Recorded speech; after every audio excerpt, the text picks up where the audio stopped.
Hey, what's up, boomers? Today we are going to be going over an operation that my task force recently went at, and it was quite a doozy. So I'm going to go ahead and explain the rules as you see my attack, which was the first attack. So I didn't actually have this in mind, but after dropping my warriors and having them clear out some of the left side, I'm like, you know what? Let's play a round of good old Save the Core. I'm pretty sure Save the Core was one of my most popular Boom Beach Task Force videos I ever created. So right here we're going to see Lil Box, and you guys are going to see some absolutely insane, ridiculous things that you would never do in Operation Battles, but I'm going to commentate it as if they're doing the right thing. So just stick around and enjoy it. So right there, a perfect barrage to take out his own warriors. Lil Box successfully clears the defenses and retreats, leaving the core untouched. A perfect attack. Next up, we've got Crystal attacking Armadillo. Now, one boat of Zookas, that definitely makes sense. So you're going to want to let some Zookas, roam, explore the grounds, make sure that that mine right there isn't going to go off. Oh, unfortunately, it looks like those mines were active. Okay, so all those Zookas died. But it's good to always send some scouts out first in Boom Beach. Before you drop the rest of your troops, drop one boat of Zookas and make them walk over all the mines to see if they're actually, really going to blow up. That's what he did, and it definitely influenced the rest of the attack. Now, some critters are just really going to just help the flamethrowers get heated up, because right here, it's such a good move what he's doing. Shock bombing all your troops. That is going to help make them all, give them time to think. So as they approach the flamethrowers here, they've all been shock bombed a couple times. And the flamethrowers and Zookas really mix better when you put the Zookas right next to the flamethrowers. So Zookas normally can outrange a flamethrower, but what he's doing here is flaring them right next to it so that the flamethrower can hit the Zooka while the Zooka hits the flamethrower. And in my eyes, there's nothing better than when both defense and offensive troops have a fair shot to kill each other. You wouldn't want a troop to be able to outrange a defense, because then it would just be too easy. So right here, the cannon is left. An artillery shell takes out a couple of his own Zookas. Maybe they were talking back or something. Sometimes you have to take out your own troops. It's not the worst thing in the world. And walking over some mines during a retreat loses all of the Zookas. So let's move on to Chris Starr's attack.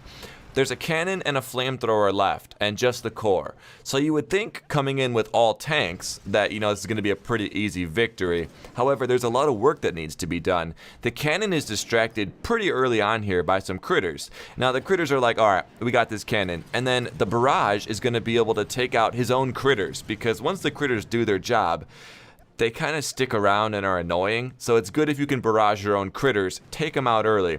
Next up, the artillery shell takes out the flamethrower, so the tanks this whole time were just a power play and weren't actually needed. Smart move, Chris. Alright, next up we've got Doom, and he's going to be going against XL. That base with the tree in it? Yeah, that one. So he's going to go with all warriors, dropping them on the task force landing bay. It looks very uncomfortable. Warriors, I don't think, wear shoes, and I think task force operations, it looks like cement or metal or something, but if you zoom out far enough, the lines in the task force bases actually spell Nickatnyte. It was really nice of them to do it, but the warriors don't like walking on it, long story short.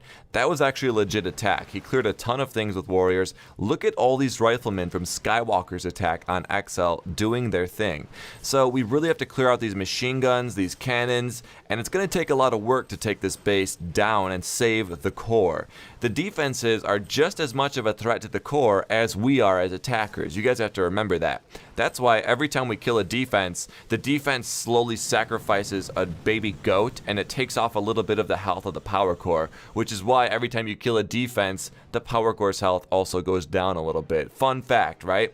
So Skywalker retreats, but that boom cannon destroys his last Johnson, just like the commercial. Next up, we've got Pianx, and he's going to be going over here from the left side with Heavy Zooka, throwing a couple artillery shells to just throw some warning fire that he's coming. And then he's going to go ahead and shock bomb the crap out of the flamethrowers and the boom cannon. Now, with everything cleared, it's a very easy decision. He retreats and barrages his own troops. That's definitely the decision I would have made as well. Next up, we've got Livy attacking Assembly. Now, barrage goes in first, and takes out the rocket. Very nice. Nicely done. A couple more barrage and artillery takes out the other rocket. Next up, there is a bunch of mines that actually make a cross, and in an attempt to make this channel religion neutral, in other words, I don't really mind which religion you are, we were going to try to eliminate the cross by just making our troops walk over all the mines. Right here, perfectly taking out an entire row of mines with the heavies. Next up, there are all these boom mines just really being an eyesore, if I may say so myself. And the Zookas and heavies walking clearly right over the boom mines with the flare right on top of them is going to help out this attack quite a bit. Heavies and Zookas are walking now up to the core, and we definitely want to save it, which is the point of the video. So we're going to go ahead and take out that mortar, we're going to take out that flamethrower, but we're going to have to retreat because I didn't feel comfortable with that one either, Livy, and it makes sense with the retreat, a good smoke coverage. Really quick though, was I the only one that thought this gunboat looks absolutely crazy? Look at this. Look at how it's shooting the barrage, right? It's shooting off of the gunboat, and it looks insane.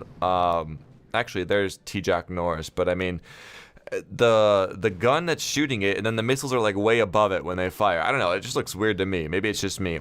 T-Jock does a really good job of taking the core's health down pretty low, but saves it, which is the whole point. One more time, look at this barrage. See how the missiles just like disappear and then appear way up top? That's a very weird visual glitch, but fun fact, I thought it looked pretty cool. Let's go ahead here and look at Cuss. He has a lot of mines on the right side. So before doing anything, right? So you drop your warriors down, pretty standard. The warriors are going to go to the left. There's a ton of mines over there, and actually this is going to be a pretty standard attack here. Smoking the warriors up to the top back left. Now they're going to go ahead and take out the sniper tower, take out a couple mortars, which can be deadly to warriors. Now we've got some critters, well, just like 2 or 3 or something like that, but they take out the sniper tower, they take out the power cell, and then the warriors, in an effort to clear the mines around the core, he's going to make them retreat and walk right through all those mines. A perfect setup. Boom mine kills the warrior.